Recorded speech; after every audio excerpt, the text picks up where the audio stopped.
is that?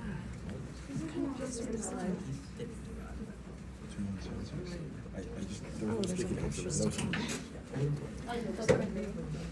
Yeah, you're welcome. It's just the button sticks. Oh, okay. I don't like to. Hey, no problem. Are we all back so we can avoid a time?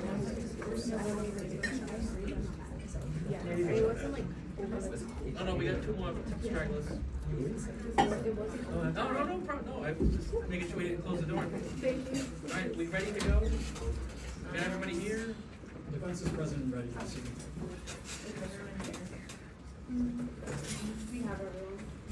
Let's proceed then. Call your first witness. Call your first witness. At this time, the defense calls Dr. Dana Haskins to the stand.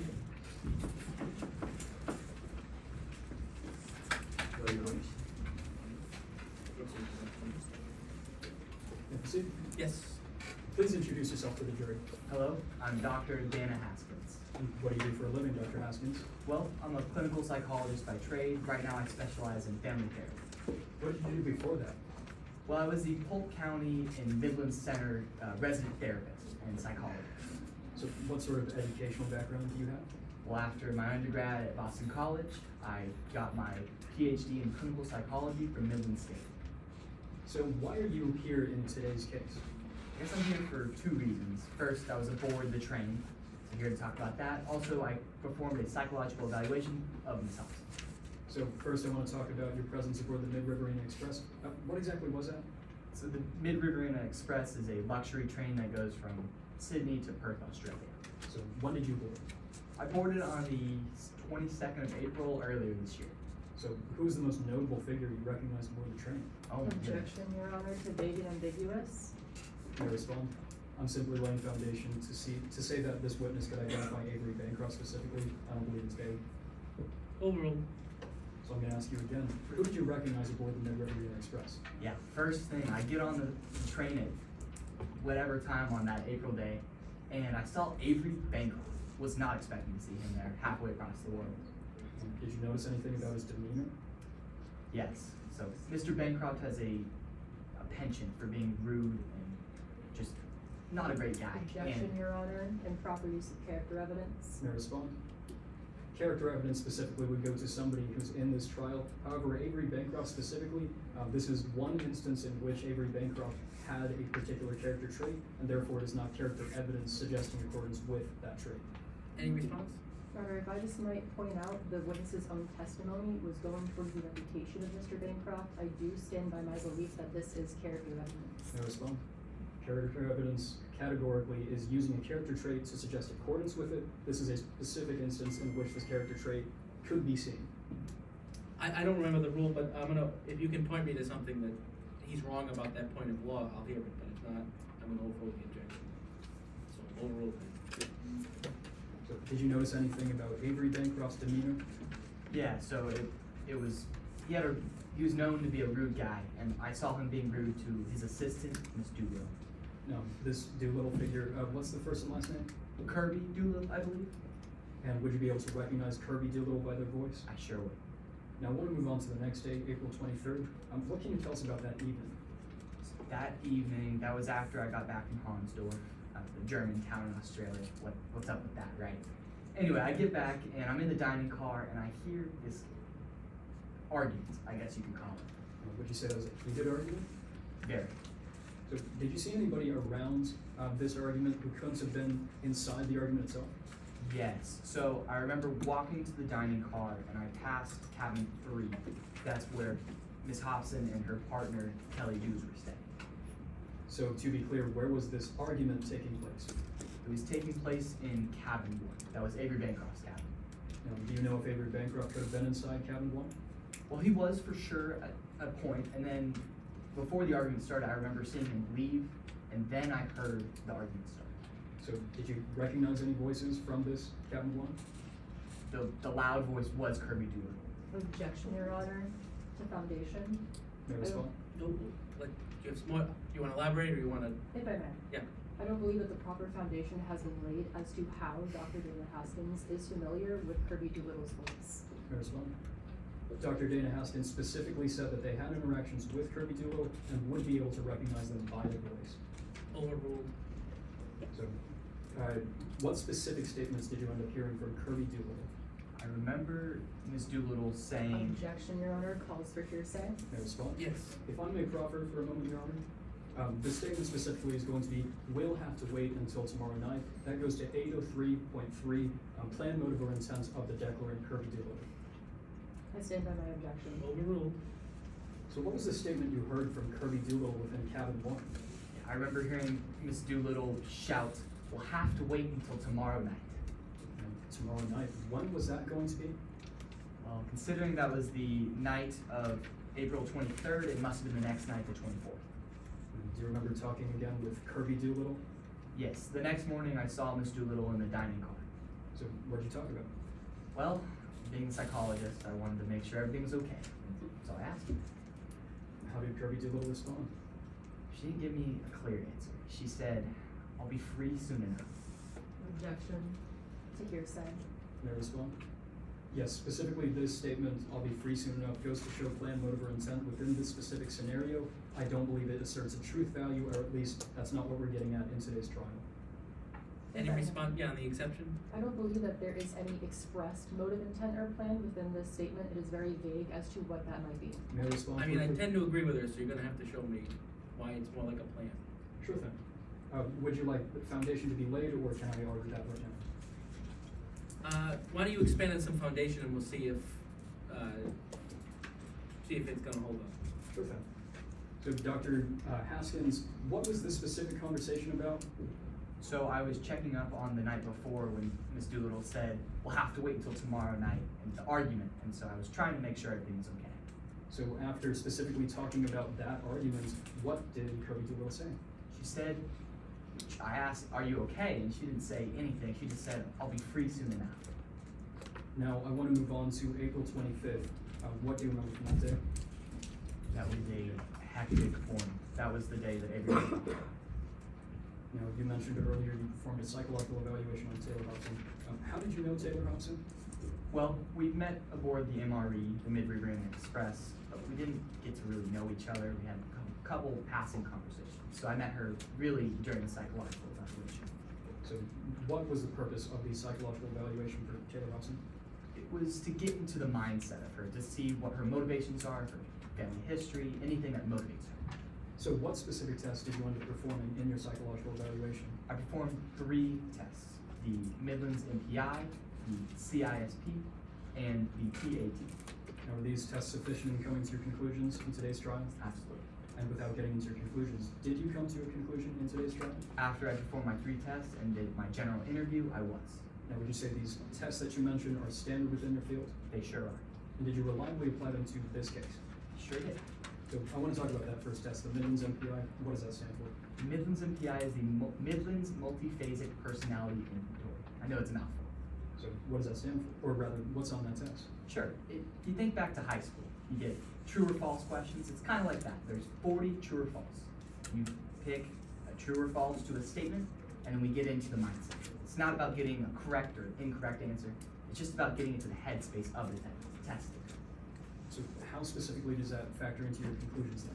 So the 40 responses are sorted into 5 different categories, and those responses are scored. A higher score means they're less well adjusted, and a better score, or a lower score, is typically better. So you also mentioned the CISP. What exactly is that? That is the Shambliss Incomplete Sentences book. So what does that entail? So this one, I like to compare it to Mad Libs. If you remember Mad Libs as a kid, you get half a sentence and you have a blank. The test taker fills in the blank, and then we get into their mindset a little more. Does that factor in the same way as the MPI? It's kind of. So those responses are scored on a 1 or a 0 to 7 scale. The higher the score, the less well adjusted a person is. Now the last test you mentioned was the TAT. What's that? That is the thematic apperception test. So what's on the TAT then? So it consists of a series of cards that contain pictures. I show the test taker, in this case Ms. Hobson, the picture for 30 seconds, and she has 4 minutes to tell me a story. Now I want to be clear about something. Did you ever approach a board to ensure that manipulation was not the case? Of course, typically a psychologist doesn't know who they're performing the evaluation on before. I did, we met aboard the train, so I made sure that it was clear and they told me it was. So after the TAT, what did you do? So that, after the TAT, that comes the general interview like I mentioned earlier. So why do you place the general interview right after the TAT? So the TAT gives the test taker a chance to really get into their family history. It establishes a rapport between the two of us. So what exactly is on the general interview in simple terms?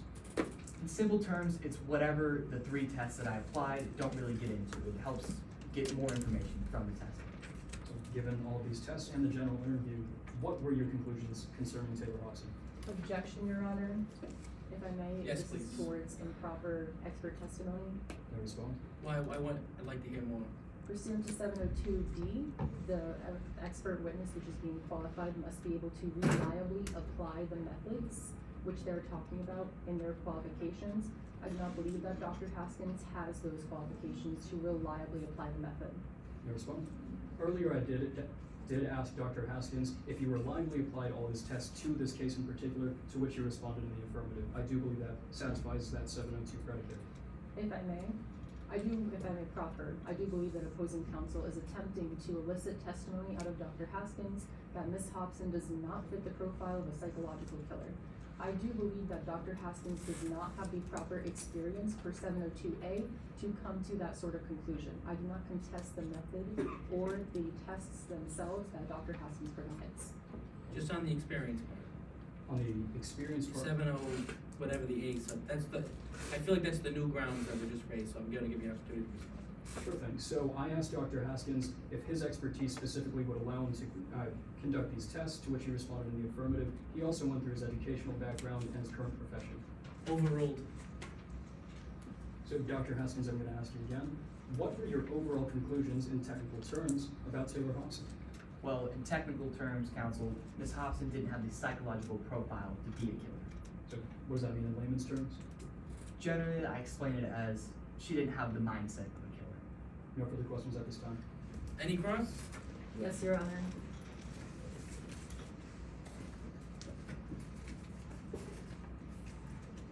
Permission to continue? Whenever you're ready. Hi, Dr. Haskins. Hi. My name is Attorney Riley Costa. I'm just going to be asking you a couple of questions today. Okay, Ms. Costa? Now, first, Dr. Haskins, prior to experiencing the Mid-Riverina Express, you were the resident psychologist for Polk County. For 20 years, yes. And for 20 years, you in fact made sure that your first responders from Polk County, you would screen them for depression. You'd make sure that they were not suffering from PTSD. Absolutely, yes. Now, Dr. Haskins, did you ever reach in your time at Polk County, did you ever assess an individual for criminal culpability? Well, I performed 12 different previous to today's case psychological evaluations of people. So I guess that's a yes. You have? 12 previous psychological evaluations, yes, counsel. And of these 12 previous psychological evaluations, you did in fact perform an assessment to determine an individual's criminal culpability. I believe so, yes. Dr. Haskins, you made an affidavit before coming into court today, is that correct? Sure did. Also made a report. And Dr. Haskins, in this affidavit, you were able to include, up until opening statements today, anything that was of pertinent importance? That's where I put my 12 prior, yes. And Dr. Haskins, did you include within this affidavit explicitly that you have performed these types of evaluations before? I believe I did. I believe I said I had performed 12 previous psychological evaluations. However, to be clear, those were for a plaintiff side. Today, I know I'm appearing for the defense side. Specifically an evaluation to assess an individual for criminal culpability? Your Honor, counsel, could you refresh my memory? I believe we're getting into the weeds here. I can move on if that's okay. Up to you. Now, Dr. Haskins, you were reached out to by Ms. Hobson's counsel in order to perform this psychological evaluation, is that right? Yes, I believe it was Ms. Galvin's over there. Now, when you were referred to by Ms. Hobson's counsel, you took this offer of $75,000 to perform this exam. They didn't offer me $75,000. We negotiated a rate. It was $1,000 per hour. It's below my usual rate of $2,000, and I performed 75 hours of work for today's case. Thank you, Dr. Haskins. Let's move on to the examinations themselves, which you provided to Ms. Hobson. Absolutely. The 3 tests you're talking about? Yes. Please. The first I'd like to refer to is the MPI, the Midlands Multiphasic Personality Inventory. Yes. Now, Dr. Haskins, when you provided this examination, is it true that in each category, Ms. Hobson responded with 4 true and 4 false answers? I believe so, yes. And when this happened, you came to the conclusion that Ms. Hobson's answers were textbook. I believe I used the word almost textbook. The No. phrasing. Thank you, Dr. Haskins. Now, would this not suggest that Ms. Hobson was engaging I- in manipulation of the examination? I know what you're getting at, counsel. So to be clear, I made sure that Ms. Hobson was not familiar with the test. That's a common issue, not a common issue, but it's an issue that comes up from time to time. Ms. Hobson said she was not familiar. So, Dr. Haskins, to be entirely clear, your only reason for believing that Ms. Hobson was unfamiliar with this examination was through her self. I would not say that, no. Thank you, Dr. Haskins. Now, let's move on to that of the changeless incomplete sentence flip exam. This is my personal favorite, yes. Now, as for the CISB, Dr. Haskins, you left this examination up to your own decision because that is how this examination goes. Is that correct? Yes, there's no general guide on scoring from 0 to 7. It's up to the psychologist's discretion, yes. So the petitioner is the individual who is responsible for the scoring. Is that correct? To a certain extent, yes. So, Dr. Haskins, in your conclusion, you determined that Ms. Hobson had a score of 69. Is that right? Yes, out of a possible 100. And to be entirely clear, any score above 70 is considered maladjusted. Yes, and she was in the medium, or not medium. So there's better adjusted, below 35. In between 35 and 70 is just average, and 70 and above is maladjusted. She was not in that category. Now, Dr. Haskins, to be entirely clear, this is one singular point away from maladjusted. It sure is, but to be clear, also, they are not in that category. Now, Dr. Haskins, is it true that if another petitioner were to offer this exam, they could very well come to a conclusion of maladjusted? I don't know if I can testify to someone what another psychologist would determine. Thank you, Dr. Haskins. Let's move on to the final examination you provided, the thematic apperception test. Yes, Now, Dr. Haskins, you provided 6 cards to Ms. Hobson. I sure did. We not at the same time. We did them in order. Now, when you offered these cards to Ms. Hobson, you stopped at 6. Sure did. Yes. And this is because Ms. Hobson requested a break. Yes, it can be trying to go through family history and things of that sort, and I can tell she was getting visibly upset. She asked for a break. I accepted. Then we went to the general interview. So you gave her this break. I sure did. You didn't think to follow up with her at a different time to continue this examination? Well, I like to get all of my tests done in one day, as it reduces fatigue for the test taker. If you ask too many questions, go through too many tests, it can reduce the reliability. You didn't think to follow up on a different day? No, because of what I just said, counsel. Now, Dr. Haskins, in regards to one of these cards, Ms. Hobson had a unique response, specifically being that to card C. Is that right? I believe she gave a unique response to all the cards, but I think I know what you're getting at, counsel. Yeah. The response was actually no response. Is that right? Well, it wasn't that. She just described what was on the picture. She described what was going on in the scene? Yes, she didn't go into family history when describing like how test takers usually do. Thank you, Dr. Haskins. Now, let's return to your time aboard the Mid-River Arena Express. Okay. Now, isn't it true that on the day of April 25th, 2024, Yes. the day which Mr. Bancroft died, you saw Miss Hobson outside of the cabin? Is that right? What time are you referring to? It was shortly after the announcement of Mr. Bancroft's death? Yes, around 5:45 a.m. that morning. Yes, Dr. Haskins, and you offered her your business card. Yes, I wanted to make sure she was doing okay. You didn't think to follow up with her at a different time? Well, clearly I did, consider I'm here today, counsel. You didn't think to follow up with Miss Hobson at a different time than that moment? What do you mean follow up? That was our first interaction about my business. You didn't think to offer your card at a different time than when Miss Hobson was emotionally vulnerable? Well, it was precisely at her emotional vulnerability that I wanted to be able to assist her in any way I could. Thank you, Dr. Haskins. No further questions, Your Honor. Any redirect? None, Your Honor. I only ask that my witness be allowed to sit down. Witnesses excused. Call your next witness. Yes, Your Honor, the defense would like to call Kelly Dews to the stand. Come on down.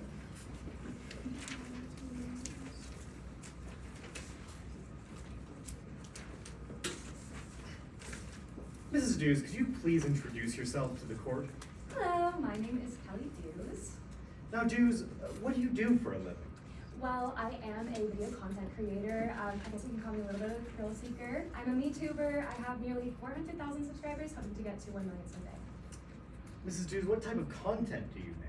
Well, I guess you could say I'm a little bit of a thrill seeker, and I love doing stunts and going on these crazy adventures, travels, whatnot. One time I went to Costa Rica, and whenever I was there, I filmed a video that was titled "Surviving the World's Most Dangerous Bite," not clickbait, and I ended up getting bit by a bullet ant and filming it, and it got nearly 2 million views.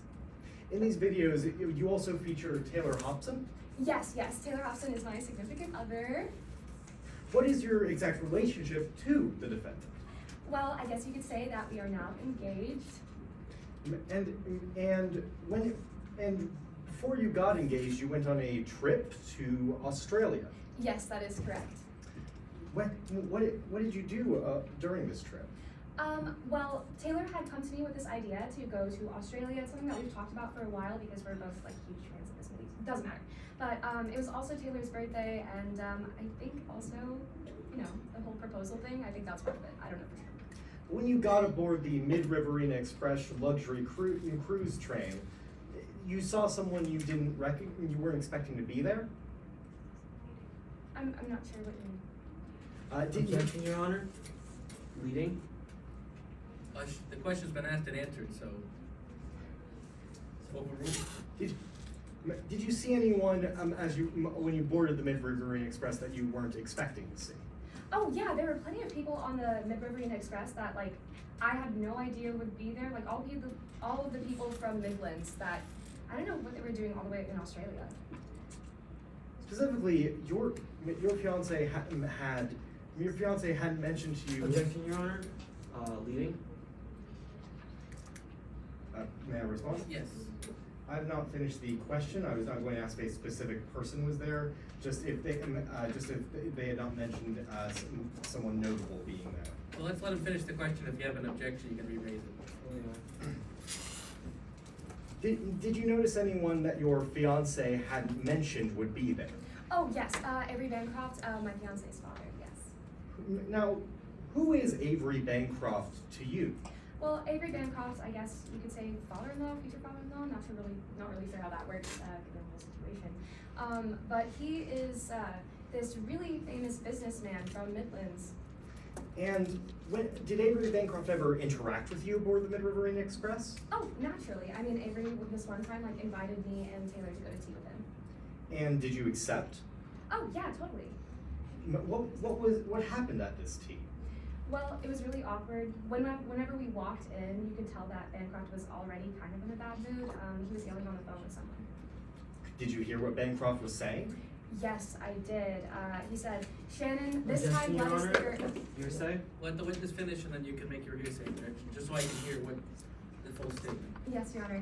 He said, "Shannon, this time blood is thicker than water. I sent you more money than you deserve, and you will never see another cent from me." Objection, Your Honor. Hearsay. You can elaborate. The- Hold on. I want to hear the whole objection. You can respond. Your Honor, if I may, they are talking about a statement made from Bancroft. Okay. Well, specifically in this statement, blood is not thicker than water has no inherent truth value, and so is not hearsay. And the statement, "I will not send you another cent," goes under the exception of plan, motive, or intent, as it is Bancroft's intent to never send another cent to Shannon Shahid. Any response? Yeah, I believe that this is still asserting the truth of the matter, that Bancroft does not want to send another cent to their son, Taylor Hobson. Overruled. Now, do you know who Bancroft was talking to on the phone? Well, I'm assuming it was Shannon Shahid, considering he said Shannon, And who is Shannon Shahid? Oh, I could say so much about Shannon Shahid, but to keep it simple, she is Taylor Hobson's half-sister, the other child of Avery Bancroft. Have you ever had any interactions with Shannon in the past? Sadly, I have. This one time, I was traveling with Taylor, as we do, and Avery invited us over for dinner at one of his villas, and Shannon was there. What happened at this dinner? It was so awkward. I mean, talk about uncomfortable experiences. I would rather get bit by another bullet ant. Shannon just starts yelling and screaming at Avery Bancroft. Oh my gosh. Do you know how Avery responded to this massive blowout? I mean, he seems pretty upset, but basically what Shannon said is, I regret coming to this, and the next event you'll see me at is your funeral, or the next event I'll go of yours is your funeral, which is super harsh. Like, I would never talk to my father that way. How did Taylor react to Shannon blowing up like this? We were absolutely bewildered. I mean, who talks to their father that way? At the very least, Taylor never talked to Avery that way. I mean, she always knew how to present herself and not be spoiled. Moving back to the Mid-Riverine Express, after tea, did you ever interact with Bancroft again? Not really, no.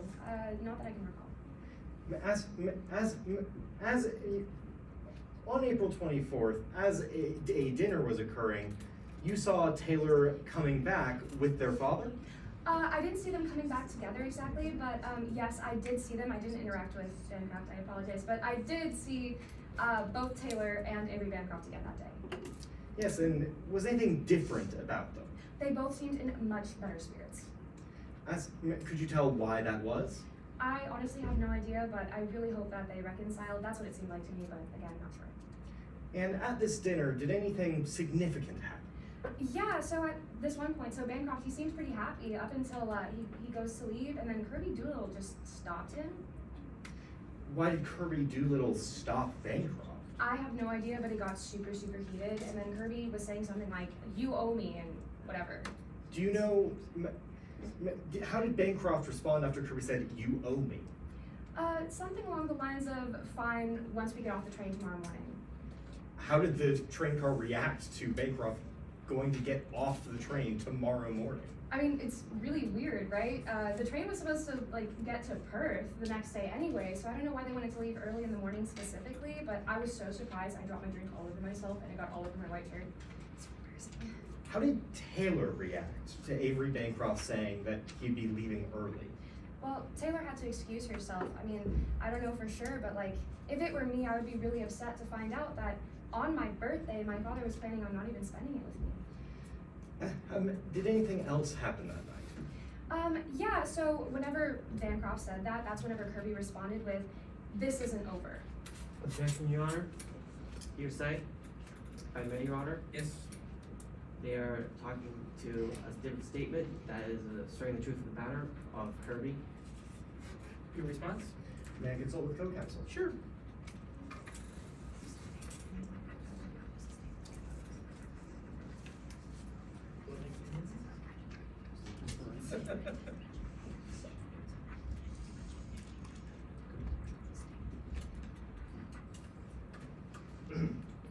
The statement, it will be over soon, does not have any inherent truth value.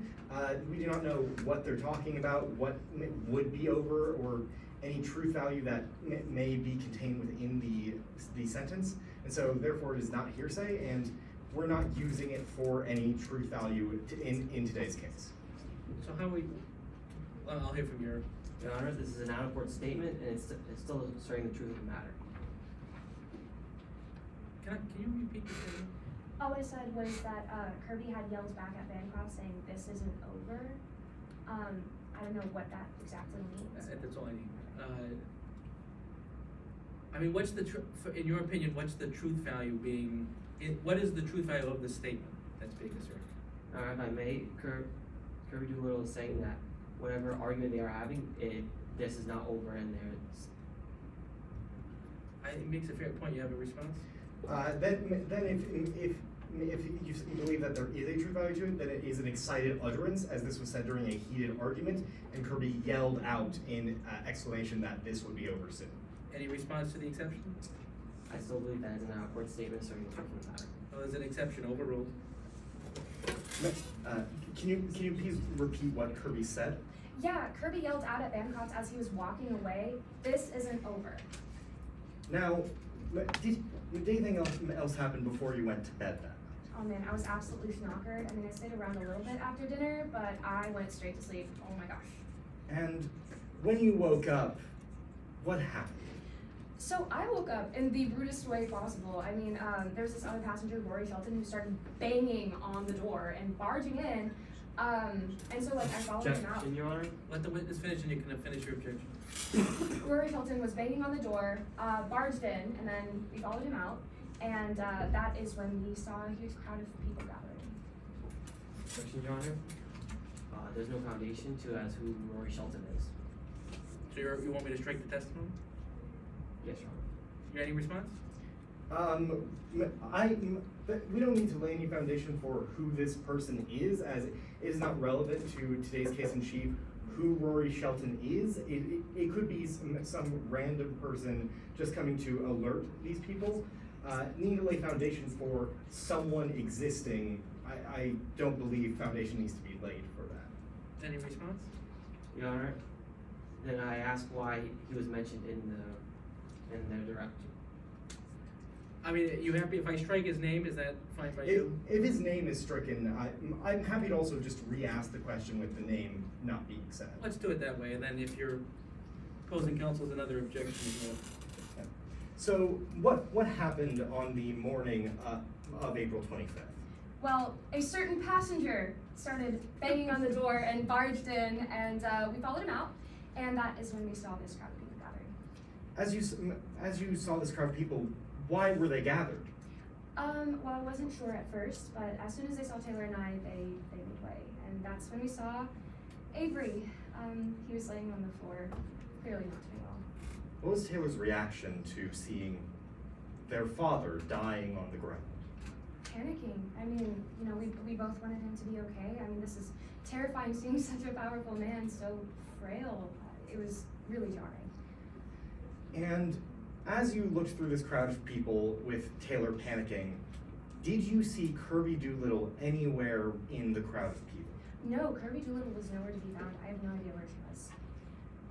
Is there any silver lining that you can find in this horrific experience aboard the Mid-Riverine Express? Well, while this has been a really tough time for both my Pookie and I mean, obviously this is difficult, but it was a reminder of our own mortality, and I think that's what made her plunge and ask the question. And so, as you can see from this big rock on my finger, I am now officially engaged. I think Taylor originally wanted her dad to be there, but No further questions, Your Honor. Thank you. Lady Cross. Yes, Your Honor.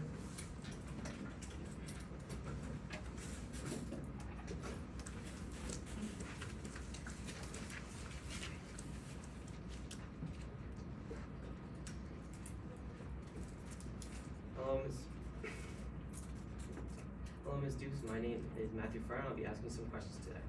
okay, hi. You weren't subpoenaed to testify today, correct? No? And you're here voluntarily, correct? Yeah, of course.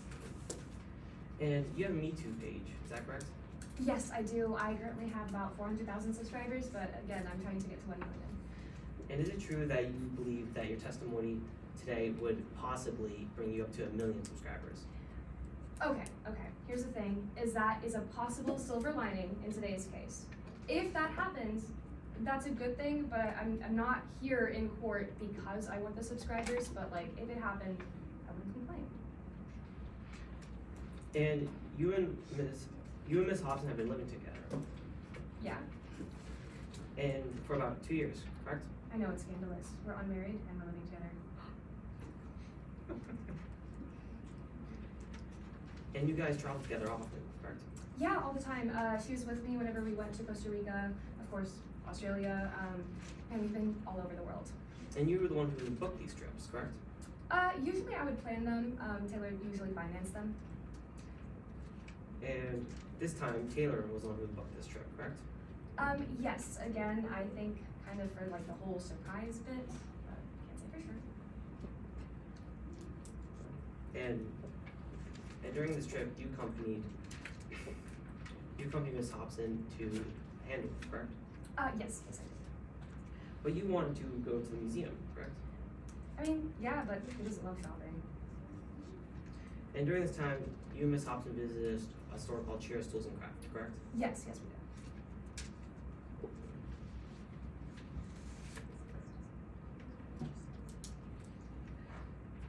And you came back to the train about around 6:45, correct?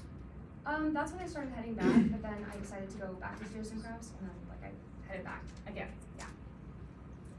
And Miss Hobson went back to the store to grab a couple of things, right? She went back in the village. It's not really. I don't know if she was going back to that store specifically, but there were other shops around that area.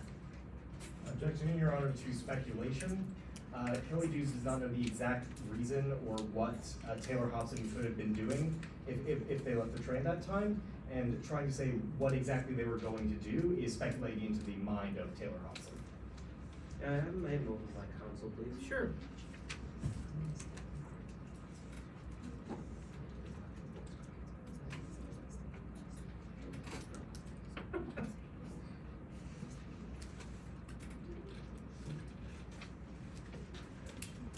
Are you on? You gotta respond to the objection. Oh, sorry. Yes, Your Honor, we were just simply saying that she wasn't at the time. Her. Or, sorry, I meant to think. Anything in response? We still stand that the speculation into Taylor Hobson's mindset of what exactly they were going to do is still something that Taylor Hobson themselves could be asked, not their fiance. If you can rework if you wanna get in that portion you said you wanted to, I'm gonna sustain the objection, but you're free to get in the point you made in your response. Taylor went back towards the village, correct? Yeah. And following up, Avery Bancroft invited you and Taylor Hobson for tea, correct? Yes. And is it true that Taylor seemed hesitant to go? Yes, Taylor did seem kind of hesitant. Their relationship hasn't always been the best. Avery, he's a sweetheart, deep down, but like outside he can be kind of prickly and difficult to deal with, so I don't necessarily blame her. And is it true that it seemed like a heated argument happened? Yes, as I already said, it was obvious to me that Bancroft was already in a pretty bad mood whenever we walked in, and so, And it seemed to upset Miss Hobson, correct? well, yeah. However, though, that night, Miss Hobson seemed to be in better spirits, correct? Yes, they both did. I'm not entirely sure what the reason was, but to me it appeared that they had reconciled. And when you noticed this, did you ask her about it? I did ask her about it, and she just said that she, had a plan to deal with, Avery, and I think that means that they had reconciled, yes. So is it true that she replied by informing you that she had finally figured out how to deal with their father? Like I just said, yes. And again, I think that's because they had reconciled and dealing with, as in like, they're on better terms. And during the time of day, you found out that Avery Bancroft would be leaving the Mid-Riverine Express early, correct? Yeah, it was such a surprise to everyone on board. Like, I dropped a glass, the entire room went silent. It's really weird. I mean, we were gonna be leaving the next night anyway. I don't know what the rush was. And Taylor stepped away to deal with work after that, correct? Yeah. What does Taylor do for work? Honestly, I couldn't tell you. All I know is that she buys me pretty things and I don't ask questions. No more questions, Your Honor. Thank you. Any redirect? No redirect, Your Honor. Witness is excused. Okay. Call your next witness. At this time, Your Honor, defense now calls Taylor Hobson to the stand.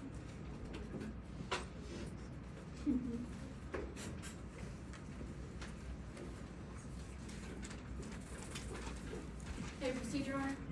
Yes. Good evening, Taylor. Could you please introduce yourself? Hello, my name is Taylor Hobson. What do you currently do for a living?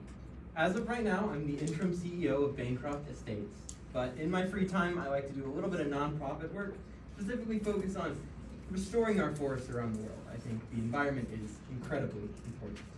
So, could you tell us why exactly you're here today? I'm here because shortly after the death of our father, my lovely half-sister, Shannon Shakir, decided to slap me with a lawsuit for the entirety of my father's estate. Now, I want to talk about a little bit about your father. Could you tell us about who he is? My father was a complicated man. He was a man that left my mother and I alone, who wasn't present in my life, and was, all in all, a figure, just mired in controversy. So, how did your relationship with Mr. Bancroft progress as you got older? I would like to think that the way that I had a relationship with my father was fortune born out of misfortune. Shortly after my mother died in 2009 from a highly drug-resistant form of cancer, I reached out to my father in order to get some help with debts and start to rekindle. So how exactly did you rekindle your bond with your father?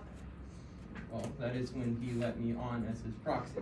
I was taking over any of the things that Bancroft Estates needed to get done, reviewing financial records, looking at any statements, meeting with other companies and executives within the company, and that's also when he started sending me a monthly stipend. And how much did your father send you for that monthly stipend? It was about a monthly stipend of $50,000 a month. Now, you also mentioned that as proxy, you handled some of his financial records. Would you be able to recognize one of those documents if I showed you it today? Yes, I would, as it was part of my job. Let the record reflect that I'm approaching my witness would have been marked as Exhibit 22.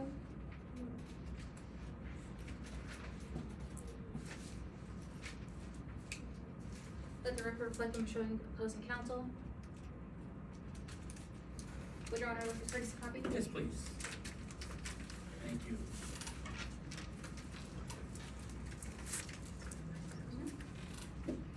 Now, Taylor, what have I just handed you? This is one of the financial statements that I reviewed as the proxy CEO of Bancroft Estates.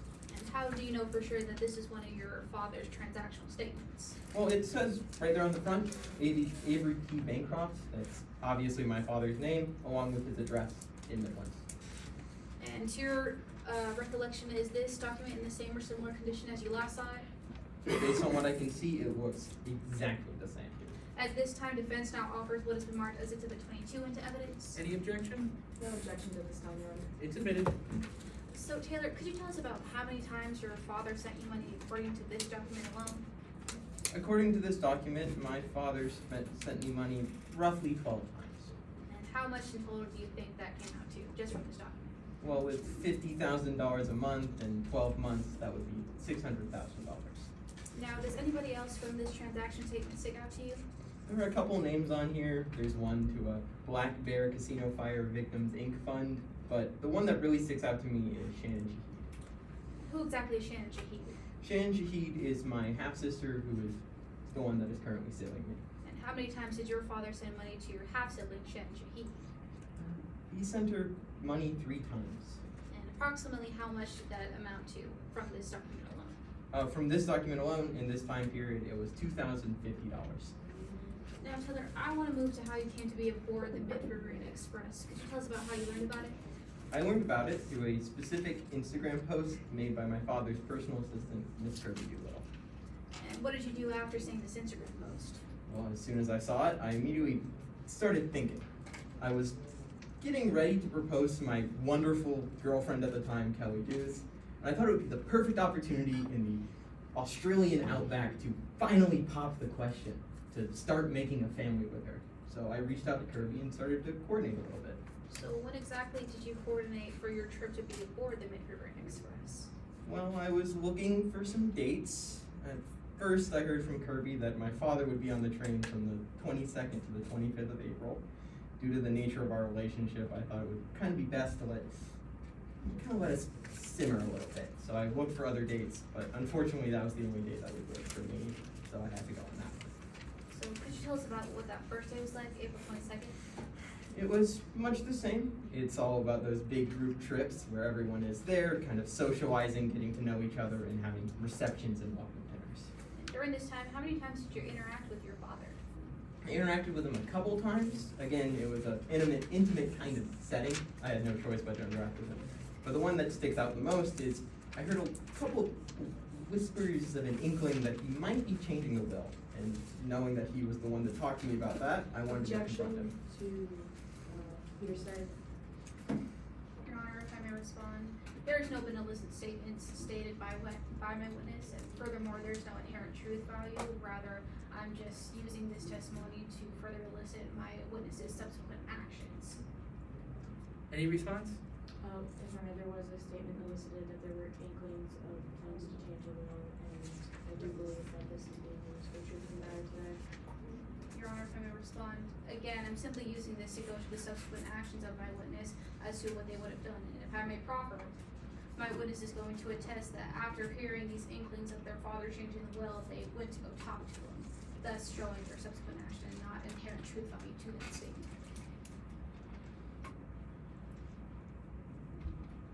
Overruled.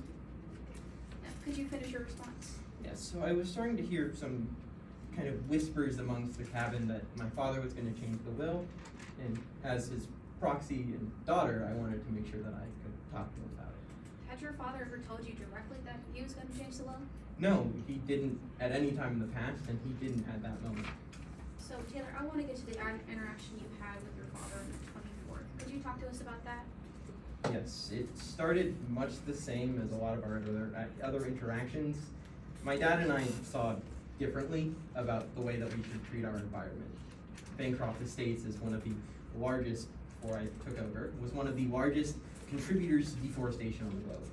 And as someone who values our planet, the two of us started to butt heads. And at that point, I realized the conversation wasn't gonna go anywhere, and I decided it was time for me to leave, so we can kind of go our separate ways for the day. Did anything else happen before you left the room? As I was leaving, I saw him writing a note in his signature purple pen on a legal pad, but I didn't see the note because I was already out the room at the time. Would you be able to recognize your father's handwriting though? Yes, I would. He sent me a birthday card when I was young. It was the only birthday card he ever sent me, so I'd be quite familiar with his handwriting. Let the record reflect that I'm approaching my witness with what has been marked as Exhibit 42. I'm approaching opposing counsel. Courtesy copy for your honor. Yes, please. And let there be judicial notice that Exhibit 42 has been pre-admitted as per stipulation 6. Now Taylor, what if I just handed you? This was that note I think my father was writing as I was leaving the room. Why do you think that it was the note that your father was writing? It's the same handwriting, that signature purple pen, and also that A on the bottom is how he signs off all his letters. Now, could you tell us exactly what this message said from who you thought was your father? It was the same that he always told me, protecting the family legacy, making sure that everything was up to his bars, and all of that, just typical father stuff. And But, but there was no mention of the will. so, could you tell us about the next time that you talked to your father? Unfortunately, that was the last time I got to talk to my dad. Why was that? I was awoken to knocking on the 25th. It was pounding on Kelly and I's door and screaming for the two of us to go down to cabin 1. And that's when I saw his body. What happened with Mr. Bancroft? Honestly, I can't remember. It was just shock. It was like every person in the room was screaming and yelling, but I couldn't hear anything because my eyes were just focused on his body. But shortly after I arrived, they pronounced him dead. And it was unbelievable. While you were in your father's room as he lay dying on the floor, what did you see in the room with him?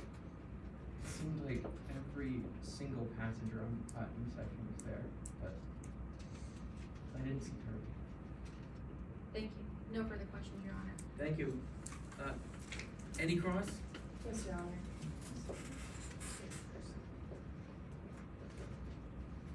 Hello, Ms. Thompson. My name is Caroline Ferry. I'll be asking you a few questions today. Now, you had mentioned that your mother had unfortunately passed when you were a child, correct? Yes, I believe it was in 2009. And you had mentioned that you had reached out to your father to get help funding her treatment. Is that correct? Yes, I did. I was drowning in debt at the time. The insurance wasn't accepting or even responding to my mother's request to pay for her cancer treatment. And I was going to school at the time and I needed help, so I reached out to my father. did your father ever respond to those pleas? Not originally, no. And is it true that you blamed your father for the death of your mother? I mean, yeah, but he was a multi-million, bordering on billionaire, and we reached out to ask him for help with the treatment, and he never responded. And is it true that you didn't agree with how your father was running Bancroft Estates? No, I didn't agree with it at all. I thought that it was a company that he was making poor decisions with, and the deforestation angle was really heartbreaking for me. In fact, you believe that your father would cause Bancroft Estates to go bankrupt if he continued running the business, correct? I did. I thought that his business practices were a little outdated. And after this experience on the River Express, you stated that you, quote, did what needed to be done to make sure that Bancroft Estates didn't go under, end quote, correct? Yes, I was the new interim CEO following my father's passing as per his will, and I did what I needed to do to save our company. And you were originally supposed to receive 95% of the estate, correct? As I believe was stipulated in the will, yes. Yes. And you had been made aware of the fact that Mr. Bancroft was planning to change his will, correct? Not entirely. I had been told through like kind of inklings by Kirby Doolittle, but I eventually went and asked my father, and he told me that it wasn't a consideration of his. So you went and you asked your father about it, and is it true that when you asked your father about it, you also asked him to remove your half sibling Shannon Shaheen completely from the will? Yes, that is correct. I mean, my sister is a fortune teller out in the boonies. I don't think that she is one to honor my father's legacy. And now you mentioned the $50,000 a month payments from your father. Were you still getting those? My father had cut me off from those in 2023, and he think it was his big fatherly spiel about needing to get off my own feet and do something with his legacy. And was that your only source of income, that $50,000 a month? Directly, yes. I wasn't working any jobs. I was focusing on proxying whenever he needed me to proxy and nonprofit work. But I was getting a little money through Kelly because I had so much faith in the success of her channel. So, other than the money that your spouse had been giving you here and there, the only steady income that you had was from your father, $50,000 a month? Yes, that is correct. And that had completely stopped about a year ago? That is correct, yes. Now, Ms. Hobson, you were interrogated by Australian authorities, correct? Yes, shortly after my father died and in the resulting shock of it all. And would you recognize a copy of this interrogation if it were shown to you today? I believe that I would. Permission to approach the witness, Exhibit 19.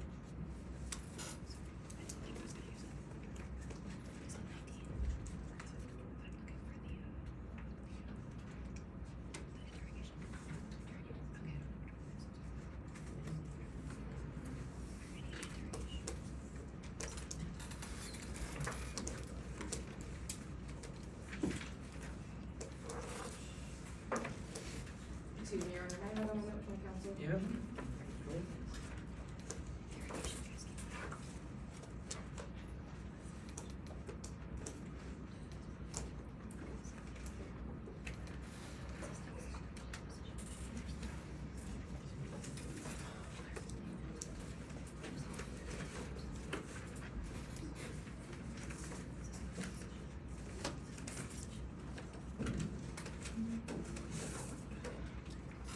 Excuse me, Exhibit 13, I misspoke.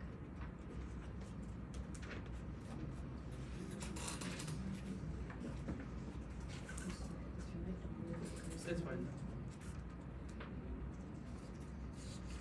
Now, Ms. Hobson, is this the interrogation that you partook in? Or a transcript of that interrogation? Yes, it appears to be. And has it been altered in any way? From what I can tell, it hasn't. Permission to enter Exhibit 13 and 12.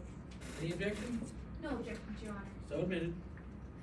Now, in this deposition, is it true that you stated that your father had no medical conditions? I'm sorry, I was confused by your question. Can you repeat that? In the interrogation, is it, you were asked about your father's medical conditions, correct? You referred to a specific line, it was a long time ago. Yes, of course, my apologies.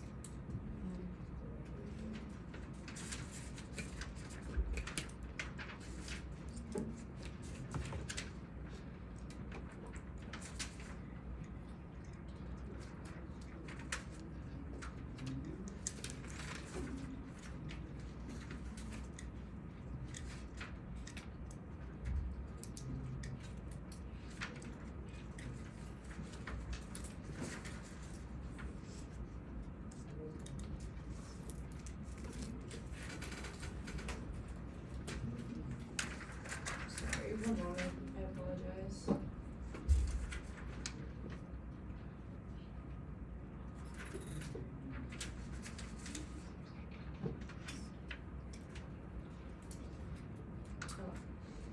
I'll direct your attention to lines 78 and onwards. Now, you were asked if your father had any medical conditions, correct? Yes, I was. And is it true that you claimed that your father had no medical conditions? Yes, I did at the time, but this was after everything had happened. I was still dealing with the shock of seeing my father's dead body on the ground. It was kind of hard for me to wrap my head around anything health related. In fact, you went as far as to say that your father was the, quote, picture of health, unquote. Yes, he appeared quite healthy the night before. Permission to retrieve exhibits. Now, despite your claims in this interrogation that your father had no medical conditions, you were present at his appointment in 2022, correct? I believe I was, yes.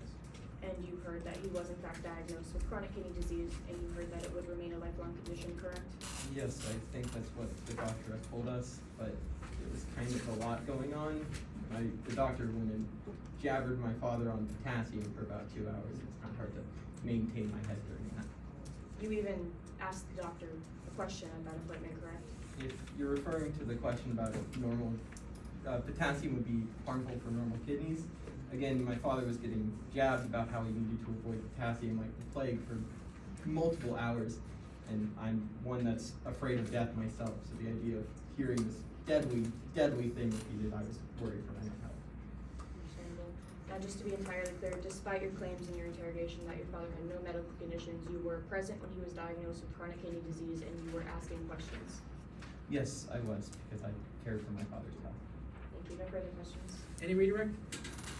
No, Your Honor, I simply ask that my witness be allowed to step down. You're excused. Furthermore, Your Honor, permission to publish to the jury what has been entered as exhibit 22 and 42. Yep, I think they just put it on my desk. Defense have anything else? At this time, Your Honor, defense rests its case in chief. Thank you. My guess is we took a 3-minute break, we were pretty short on time.